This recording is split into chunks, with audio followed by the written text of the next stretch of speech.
In this lecture, we're going to explore some of the theory behind the use of the t-test. And so what we're going to examine here is a situation where we don't have one group or one collection of data, but we now have two different groups that we wish to compare. So if we start on the left-hand side, here we see two different groups here. We have research participants assigned to a control group. We have research participants assigned to a treatment group. Data have been collected, but we see very little variability. Most of the data are clustered around the average value. And so with one independent variable here, the independent variable here is group assignment, because there are only two groups that were part of this independent variable, we refer to that independent variable having two levels.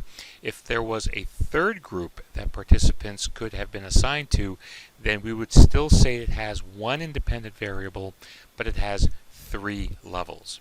Now in this situation, we see that the scores obtained from the treatment group, the scores obtained from the control group are so tightly clustered that there is no overlap of scores between the groups, caused by the fact that there was almost zero variability within each group.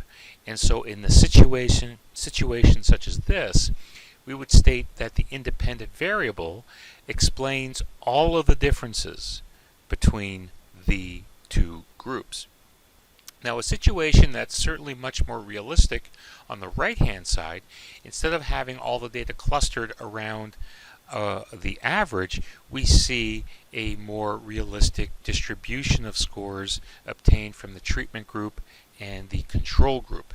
We still see a fairly low range of variability in the scores for each group individually, but there is some overlap. What that means is that some of the participants in the treatment group obtained scores that were also obtained by the participants in the control group, and vice versa. But because of that overlap, we know that there's another factor that is unknown, that was not considered in the research study, that will explain the differences between the two groups. However, since the degree of overlap was so small, we can confidently say that the differences in the means in the average scores between the control and the treatment group in this situation were largely due to the group assignments.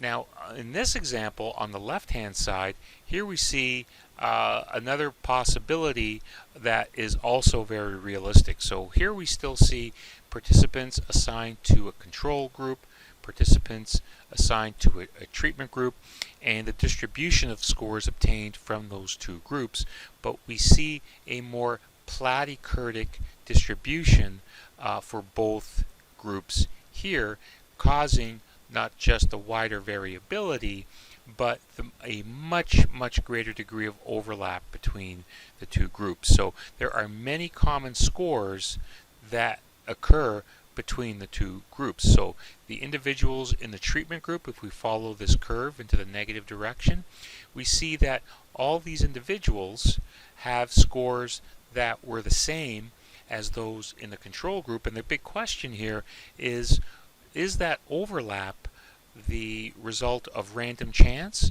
or the fact that the control and treatment group were not different from each other?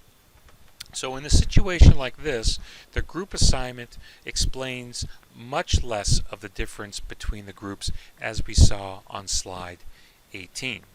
Another realistic possibility that does occur with research studies, we see here on the right hand of on the right side of the slide, where we have a more platykurtic control group, wider distribution, and a more leptokurtic distribution in the treatment group. And so what we see here is that there is a degree of overlap, but there are unequal variances between the groups. And this could potentially violate some of the assumptions in statistical testing. But in comparing two different groups, taking the step, the very first step we do is we determine the descriptive statistics. So we always calculate the sample size. We get an indication of the sample size. We calculate the means of each group and the standard deviations of each group. As a standard, we calculate a standard approach. We calculate the standard error of the mean.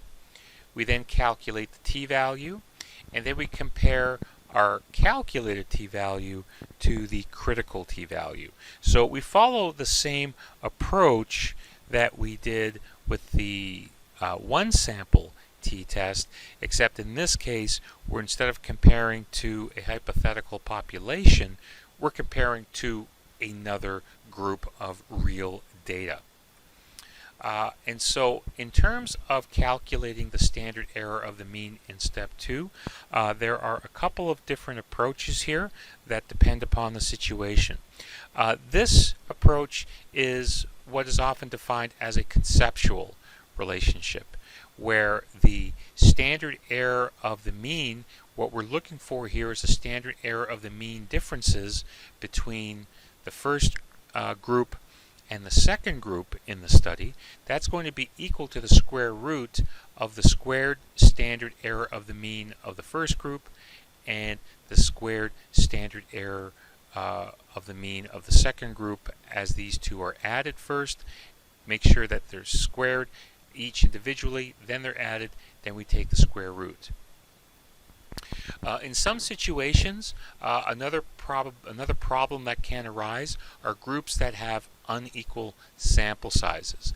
And so if the study has an unequal sample size, then we would calculate the standard error of the mean of the differences between the two groups using this much longer equation that separates the sample sizes for group 1 and group 2, and the standard deviation is squared as opposed to the approach with the conceptual relationship. And if sample sizes are equal, then the squared standard deviation, which is the variance, is added to the second variance divided by the total sample size, and that is then taken to the square root, and that will give us our standard error of the mean that we will use in the t equation when there are two different groups of research participants. And so this equation will follow the two averages, and so we take the average of the first group, we subtract the average of the second group, and we divide it by the standard error of the mean differences between the two groups. And how we calculate the denominator will depend upon our decision to use the conceptual relationship, where we would calculate the standard error of the mean separately.